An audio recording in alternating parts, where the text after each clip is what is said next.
Now question 129. Artificial selection to obtain cows yielding higher milk output represents. Now जितना भी artificial selection है जो animal और plant breeders इस्तेमाल करते हैं, that is all of it directional selection. जैसे for example if we take it here कि suppose ये हमारा एक frequency distribution है and इसमें this is the mean value. इस mean value के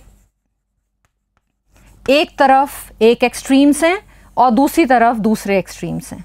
एक्सट्रीम का मतलब जो इंटरमीडिएट से फ़र्क है, यानी कि एक तरफ लेटर से बहुत ही कम ईल्ड वाली काउज़ हैं, बहुत कम दूध देने वाली काउज़ हैं, बीच में इंटरमीडिएट रेंज का देने वाली काउज़ हैं और दूसरी तरफ हियर सबसे ज़्यादा मिल्क ईल्ड देने वाली काउज़ हैं.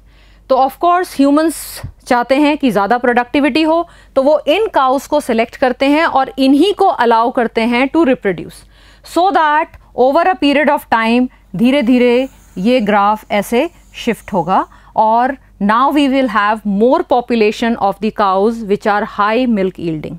हाई मिल्क यील्डिंग काउज का नंबर बढ़ेगा और इस तरह का selection is called directional selection, जहाँ पे मीन ही अब शिफ्ट हो गया और एक नया मीन एस्टैब्लिश हो रहा है.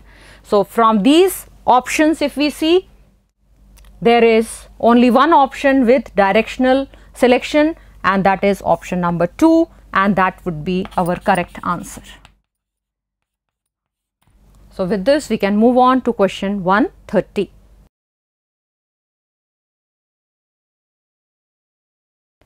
Question number 130. Which of the following options best represents the enzyme composition of pancreatic juice? Now you know कि pancreatic juice को हम complete juice कहते हैं क्योंकि उसमें literally सभी food products को digest करने के लिए enzymes present हैं. So out of these choices if we see, so in this first choice में renin दिया हुआ है जो gastric juice का component है, we can leave it. Second choice में pepsin दिया हुआ है, that is again gastric juice component, and maltase is there which is again coming from the succus entericus, so we can leave that. Third choice में we can see that pepsin, renin ये सब mentioned हैं, इसको छोड़ सकते हैं.